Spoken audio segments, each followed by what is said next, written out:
Hey humans, how's it going? Susan Ruth here. Thanks for listening to another episode of Hey Human Podcast. This is episode 347, and I had a conversation with Jeremy Lang. Jeremy is a material scientist, environmental consultant, and the founder and vice president of sustainability of Pela. Pela is working to eliminate billions of pounds of waste from the global waste stream. Seeing plastic litter on a beach inspired Jeremy to create the world's first compostable plant-based phone case. Pela recently created Lomi, a smart waste appliance to help solve the food waste and plastic problem. He's also helping future generations care about and solve the world's waste problem. Check out Hey Human Podcast for links, Hey Human merch, and to learn more about my guests and the show. Check out susanruth.com to learn about me and my other artistic endeavors. I'm making a film currently called The First that I wrote and am directing, so I can't wait to tell you more about that. Please follow Susan Ruthism and Hey Human Podcast on social media, all the places. Find my albums on Apple Music or wherever you get your music. My most recent album is called All I Ever Wanted Was Everything, although soon that won't be my most recent album because working on new music, which is very exciting. Speaking of new music, a band called Road Chicks out of Austria have released their new single, Everywhere You Go, that I'm a writer on, and in fact they put 3 of my songs on their new upcoming record that releases in May, so that's pretty cool. You can check that out on susanruth.com on my discography to see different people who have cut songs I've written. Cut meaning, for those of you that don't know, it means that they put a song I wrote on their record. Also, please check out my relationships and sex show, Are We There Yet?, with sexologist and healthcare practitioner Mara Edelman. It's on YouTube. Are We There Yet podcast show is how you find that. It's a fun, informative show. We have giveaways. There's all sorts of cool things going on there. Rate, review, and subscribe to Hey Human Podcast on iTunes or wherever you get your podcasts. Hey Human is an ad-free show, so donations help keep it going. Find the contribute button on heyhumanpodcast.com as well. All right, thank you for listening. I greatly appreciate it. Be well, be kind, take care of each other, be love, and don't litter. Here we go. Jeremy Lang, welcome to Hey Human. Hey, thank you for having me. It's good to see you. Yes, you too. Where are you hailing from presently? I am hailing from Saskatoon, Saskatchewan, on the Canadian prairies in Western Canada. No one would ever have known you were Canadian. Oh, is that right? Your accent. So it's already, hey? Yeah, Oh, there you go. Yeah. The A. That's always a dead giveaway. Yeah. Did you grow up there? I did, yeah. Yes, grew up on the prairies here and started the company here, and our head office is in Western Canada in British Columbia, but we chose to stay here. So okay, yeah. I know BC well. I went to college in Bellingham. Oh wow! Right next door. My sister was married in the Bellingham ferry terminal there, or the terminal. Really? Yeah, beautiful. Many years ago. It's a beautiful spot. Yeah, I really love Bellingham. But well, tell me about upbringing when you were growing up. We'll get into what you do now, but I like to start out with, what shaped you as a human being. Right. Did you grow up in a family that was concerned about environmental things? Did you not even think about it at all? Right. I would say we spent a lot of time outdoors, a lot of time camping. Saskatchewan, like a lot of, you go back a generation or two, most people were farmers or have relatives on the farm or spend a lot of time on the farm. So very connected to nature. And I grew up in a, middle-class family, and we had a camper and a group of friends we'd go camping with every weekend, and water ski as a family, and time on the water as a family, and fishing trips and snowmobiling trips. So a lot of time outdoors in the forest, on lakes. So that's, I think, where my initial respect for nature came from. And then just seeing lessons. I always tell the story of I remember when I was a teenager, we were packing up camp and Dad was picking up our garbage, but he was also picking up everyone else's garbage. And I said, why are you picking up their garbage? And he said, well, if I don't pick it up, who's going to pick it up? Those type of like, right? That simple thing, like take responsibility and, pick up your garbage and other people's and all that stuff. So early lessons that were instilled in me as a child. That's the idea too, that one can be a lot. One person doing something to make a change has a great effect on everyone. Mm-hmm. If everyone kept their own doorstep clean, is that Mother Teresa? The whole world would be clean, something like that. Oh, I don't know that one by Mother Teresa. Okay, yeah. Mm-hmm. I mean, there's nothing more frustrating than seeing somebody in the car ahead of you throw their cigarette butt out their window or their bag of McDonald's or whatever it is. All I can think of when I see those people is just like, my gosh, do you really not care at all? Right. I wonder how far that goes as far as respecting themselves and respecting others and respecting the environment. And it breaks my heart a little bit every time. For sure. Absolutely. Seeing someone litter, like those feelings you get in your stomach. That's part of the thing that led me on the path I'm on as well, but we can get into that later. Were you science-minded as a kid? I'm always very curious. Like I remember, I've basically grew up in the 80s and 90s. So there wasn't, when I get bored, we'd go out and build a skateboard ramp or take apart something and try and figure it out. Like a lot of time or long drives where you're just looking out the window and thinking and curious and, just a lot of time to think. That's one thing. We have a lot of wide open spaces on the prairies here and just that open mind like that. You know what I mean? That I don't know. I find that just the driving and thinking and time and quiet time. And so, science minded. I was always curious about how things worked and still am. So, and how can we make things better? Right. Yeah. Yeah. And were you a fastidious child? Not very tidy. I wouldn't say, but I do like things tidy and neat, but I'm more ordered chaos. More procrastinate, get it done at last minute kind of thing. That's me too. Yeah, for sure. Yeah, I am ordered chaos 100%. Yes. But I do love things neat and clean. It's weird. It will get, I really prefer things neat and clean and tidy and minimalist kind of, but I can get cluttered at times for sure. Yeah. Where'd you go to college? Where'd you go? I went to the University of Saskatchewan in Saskatoon here. So I have a Bachelor of Science in Agriculture. So soil science and environmental science. And then I worked as an environmental consultant in Western Canada, cleaning up oil and gas sites for actually 18 years. So cleaning up other people's messes, basically. That sounds depressing too. Yeah, it's good and bad. The Canadian oil and gas industry is probably cleaner than any industry in, the world, I would say. But it's just, you'd see a lot of these processing plants and how messy and dirty it is. And then now you think about solar and how clean it is, but nothing's perfect. And I just think, I don't know, I always think about how as technology gets better, we apply it. Like we used to get oil from whales. Right. And then we figured out how to drill into a mountain and get coal for energy. And then we have to drill into the ground. And now figured out how to harness the sun. It's just that type of thinking. And the winds. And the wind and the waves and geothermal and everything. So it's, I really like the idea of using technology to make things, better or smarter. Yeah. And did you have an inkling of what your path would become, or were you pretty focused on where you were in the moment? It's sometimes I say I still don't know what I want to do, but it's getting closer.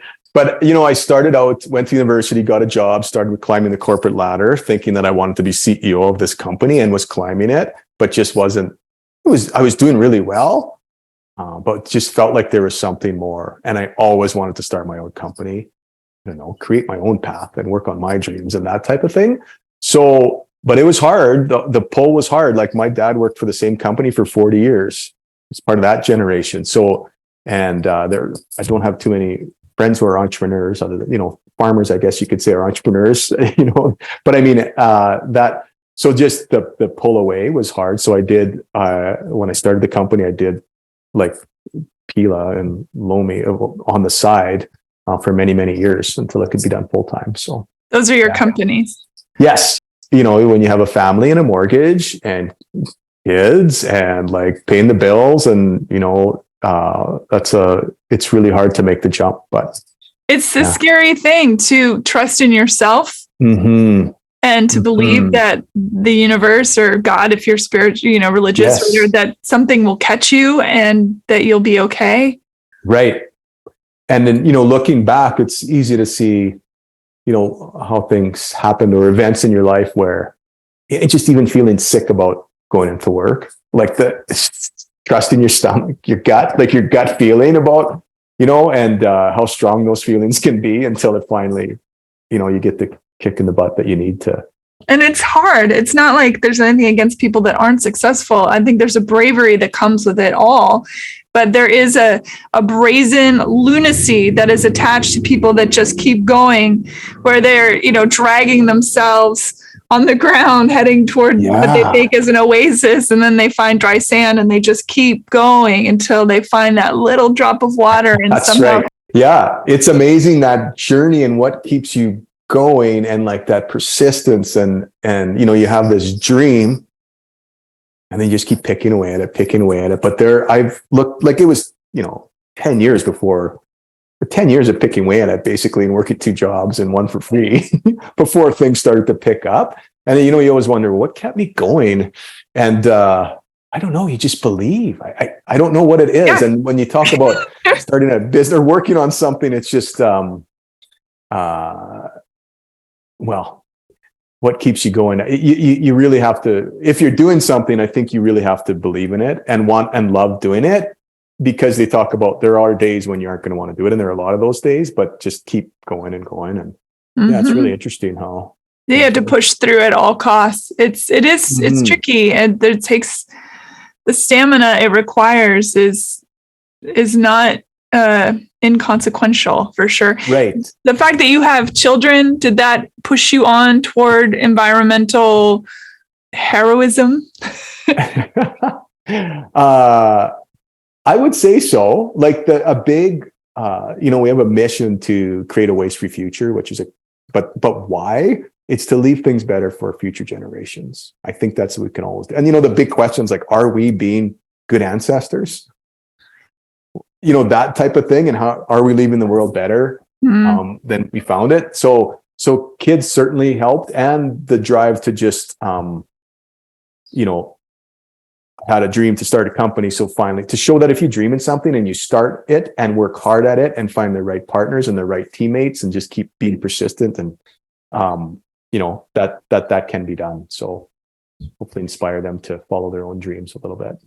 And it's my understanding that it started with a flip phone. That's what sparked the idea for your phone case was the very first. That was the idea. But seeing plastic on the beach in Kauai with my son when he was a year and a half, like that, getting back to the gut feeling, that made me feel sick. Like, who would litter on this beautiful beach, and why does my son have to dig in someone else's litter? And so looked into it and found out that it's from everyone. The Pacific Gyre, the plastic in the ocean's from all of us, right? And just wanted to find a better solution for that. So came up with a material that was made with flax straw waste. We burn it on the prairies here. We grow it for the oil seed, but the straw gets burned because it's so strong. And I remember as a boy, talking about that with my dad, and if it's that strong, it must be good for something. And he's like, well, maybe when you get older, you can think of something. So always in the back, those little seeds, like I said, looking back at the dots, and just giving people confidence and, challenging people kind of thing. It's, so that started with developed a material called flax stick. It's biodegradable, compostable, needed a product, and started with phone cases to solve the problem that people keep their phone for 2 years, yet the case to protect it will last for hundreds or thousands of years and won't be recycled. It just seemed ridiculous, right? Over-engineered. That's what started with phone cases. It's interesting that something grown for a seed turned into the thing that was reflexive of the seed your father planted. I love that. Yes. Yeah. That's really cool. Mm-hmm. Well, then how did that get lifted off the ground? Because having a grand idea, especially one rooted in environmental causes, which I think is weirdly vilified by a lot of people, somehow wanting to protect and preserve this home we've been given is that there's something wrong with that. I get it that a lot of money is poured into the products that are the antithesis of protecting the environment. I understand the money part. But Yes. on a soul level, on a human level, it just seems weird that it's vilified so much. So how did you overcome those obstacles, if you had them? I think the hardest, I didn't really think about, well, I shouldn't say that. I often maybe think too much about what other people think, but for some reason, I just felt like I had to do this. And it started in, like, I finished university in 2000, worked as an environmental consultant from 2000 to 2018. But 2007 is when I was climbing the corporate ladder. I'm like, the voices in my head, and I started working on myself, like started reading and all the classic books and the Think and Grow Rich or As a Man Thinketh, like all those old timeless one, or the Greatness Guide. And I remember reading this Greatness Guide, and there's a quote in it, something like, hell on earth is being on your deathbed and meeting the person who you could have become. And I was just like, oh my, what am I waiting for? I got to start this company. So I started a company and I called it Open Mind Developments. And the idea was to look at things with an open mind for a different view. It's from an old Metallica song. And then started looking for problems to solve to make things better. And that's kind of how it went from there, and launched the very first Pela case in 2011. But I know what motivates you. I don't know. It's just something that I always wanted to do and was sick of the voices in my head. So it finally started. So the hardest thing, I think, a lot of times is just getting started. Right. And the idea of to get to the top of the stairs, you don't have to see every stair. You just got to see the next one and the next one and the next one. And then having that dream, and you kind of believe in it. But when you meet other people who believe in it, and when it goes from I've got this to we've got this, or other, finding partners like, yeah, we can do that. That's not that crazy. I've seen it being, you know what I mean? Or I know so-and-so that did that. Like, it just keeps building and building from there. And then you build out, like-minded team players who all help each other in different ways. It's really amazing what can happen. So being an outlier, you find the other outliers. Yeah, for sure. And that saying of, you're the average of the 5 people you spend the most time with. Mm-hmm. It's pretty true. It is. I believe that to be true. Mm-hmm. Absolutely. Where did it grow from there? What happened next? As you saw that start to gain in its popularity and people started saying, oh, hey, this is kind of a good idea. Why are we not using just the cases that will biodegrade? It took a long time. So 2011, the first product, working on the basement, wife, kids, family members helping out. 2015 is, working vacations, everything was Pela. I'd take time off, I'd work on Pela.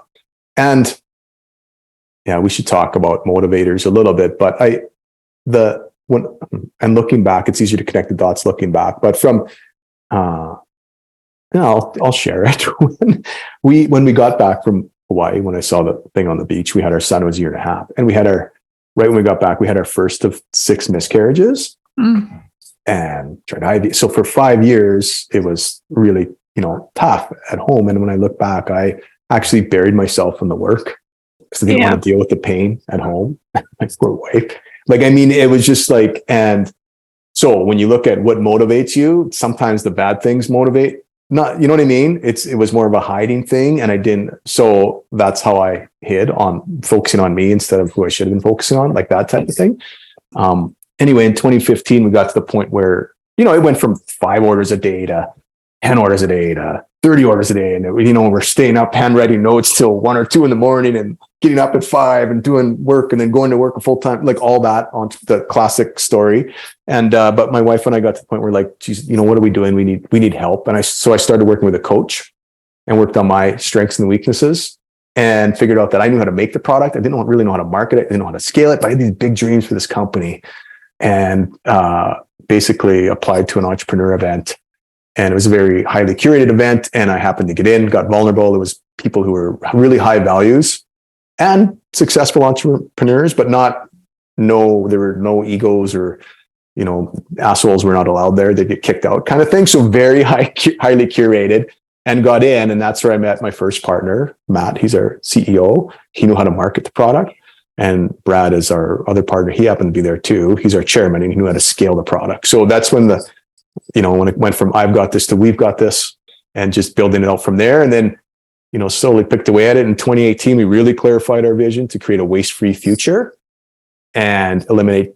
First, we started with 1 billion pounds of waste based on plastic waste, but we've recently changed it to 10 billion pounds of waste. So how do we reduce plastic waste, food waste, packaging waste, waste of energy, waste of carbon? Like, we can apply it to so many things. So once we had that North Star clarified, that's when things really started to grow. And then you find other like-minded team members who are all rowing in the same direction. And yeah.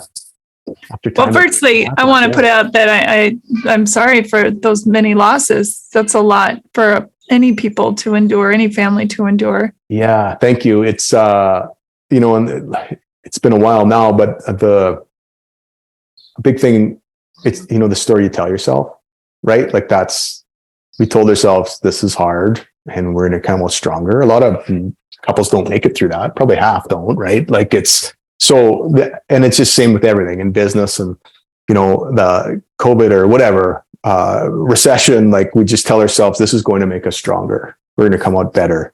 Like that mindset, I think, is really key in life and in business. How many children do you have now? We have 2. So we have our son is 15 now. It's bigger than dad, which is really cool to see. And our daughter is 9. So yeah, lovely. Both doing great. Yeah. It's awesome. Mm-hmm. That's good to hear. When you decided to take this bigger scale, was your government helpful? Were there grants and things to turn to? Early on, there were grants, like really early on, because I was trying to find another use for an agricultural product. So I'd get some, marketing dollars and help set up a website, money for that. And, R&D type of investment. And we've had some help over the years through a little bit of R&D, but it's mostly government. Can be really helpful, but they can also take a long time too. And we like to move fast and that type of thing. So we try and do it. We try and do that as much as possible, but certainly it can change the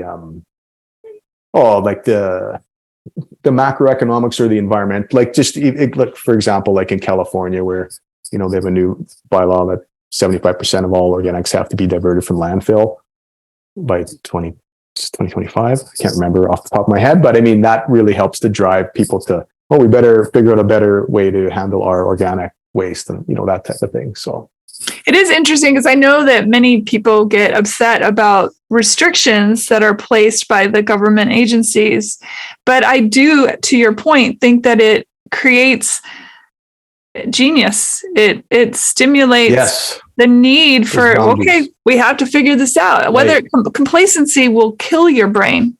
Right. I heard a good analogy about that from, I don't know if you've ever played hockey or any sport. I've watched hockey. Okay. So if you try and play hockey on a lake that's all with no boards, it doesn't work. You can just keep skating and skating, or whatever, or basketball you need those. That makes you better. It makes you need those boundaries sometimes. So that's just a different way of thinking of it. And we also look at it as the opportunities in the obstacle. The bigger the obstacle, the bigger the opportunity. Oh, I love that. Yeah. So that's how we kind of look at everything. That makes us be better. Like the story you tell yourself. Yeah, absolutely. Was it hard for a person like you who sounds like your ideas were insular to you to then reach out and take on new partners? I know you went to the event with the hopes of getting information at least, but was that a hard transition I know for myself, type A a bit, I'm like, if I want this done right, I have to do it. And I have friends that are the same way. How do you break through that? Yeah, it was hard, really hard, like trusting your baby almost, so to speak, right? Like with other people, but then, just a lot of working with different coaches and talking about different people and advice and, trust is the number one thing in everything. So can you trust these people? And then realizing that this mission and this goal is bigger than all of us, my partners. And I mean, we hope we're creating something that'll just keep going, and like the infinite game, mindset, like it just keeps going. So when you get past that and past your ego and, we also believe as you chip away at becoming the David underneath. Like, what am I not, to get to who am I and what's important to me? And as you become a better person, I think it just helps you be better. You know, you show up better in the community, show up better at work, you show up better as a husband, as a father. So a lot of that self-work, you know, kind of all happened at the same time. But, well, did it happen the same time? I mean, you know what I mean? Like, it's one led to the other kind of thing. So I think it's really knowing yourself and what do I like doing, and being honest with yourself and what skills do you bring to the table, and that type of thing. So yeah. When you talk about becoming a better person, do you mean that you realize your worth, or that you are, and I always feel like this stuff comes down to self-love. That, as you said, when you were going through all that trauma with your family, you buried yourself in work, and you just now said, I focused on myself and I was doing my work. But I would argue that you weren't focusing on yourself at all. You were focusing outside of yourself so that you didn't have to think about anything going on. And so that becoming better is really returning to one's truth with a capital T. Mm-hmm. It's not like a better or worse in the terms that we usually think about it, but it's more grounded. It's more understanding that you're worthy, that you deserve to be here, and that you have something to say. Yes. And that's a tricky thing to find. Oh, yes. In oneself. And I don't know if you ever do. I don't know. To me, I always think it's like continually learning, and your life, it's your time of your life. It changes where you are at the time of your life and the different seasons of life. And we forget. We remember, and then we forget, and then we have to remember all over again. And like, I think, journaling helps a lot, but even like thinking about what does the ideal day look like for you? And that changes probably throughout someone's lifetime, but it's kind of in a range. And am I getting closer to that, or am I getting farther away from that? Like that's kind of, I've found to be a good way to anchor, but it's a lifelong learning, right? I don't think we've ever, I think once you think you've arrived, you're in trouble kind of thing. And sure. I heard a good saying the other day. It's something like, those who enjoy walking more than the destination will walk farther. It's kind of like it's Ithaca. Yeah. Is it? Yeah. The poem Ithaca is really great. And it's all about that. Yes, we have this idea of where we're headed, that there is a goal in mind, but once we get there, we realize that it wasn't about the destination at all. It was the process, the journey along the way, all the things we experienced, everything we saw, all the pitfalls, all the triumphs. That was the thing. Yes. And that was the thing all along. Yes.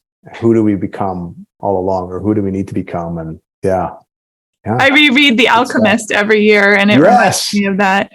I haven't read that in a while, but I have strong memories of our daughter, like, wasn't the greatest sleeper. So like literally, from 2 to 5 in the morning, holding her and listening to The Alchemist. And like, and walking with her. I mean, create your own personal legend, right? Yeah. I too forget sometimes. And so I find that when I listen to Jeremy Irons does the Audible, which is awesome. Okay. And I re-listen to it every single year, and it reminds me. Yes. Yeah. Good reminders for sure. Yeah. Well, what's coming next? What's on the goalpost now? Even though the goalpost moves all the time.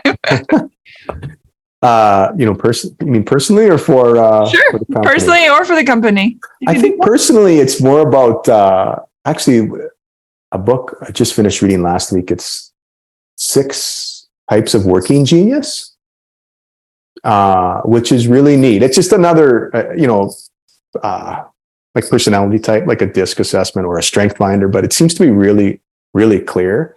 And just, everyone has 2 really strong geniuses, and 2 that you can kind of do, and 2 that you really get frustrated with, and just becoming more and more clear on that. And I just, and getting back to your ideal day or your perfect day, and what are you spending your time on? So just trying to really focus on, and how do you, when you're in that zone doing what you love, the way you show up in the world, I mean, it's just that energy that you create, like that's what you should be doing, the majority of your hours. So just trying to, figure out how to focus more on that. And and as a company, we've set our goal to eliminate 10 billion pounds of waste, and we want to do that by 2028. So how can we get there? And it's, getting so many of these products out into the universe and into homes and creating a whole, just educate and inspire around that, and how we need to keep food waste out of the landfill. We got to get back into the soil as the nature intended it. So how can we do that? How can we use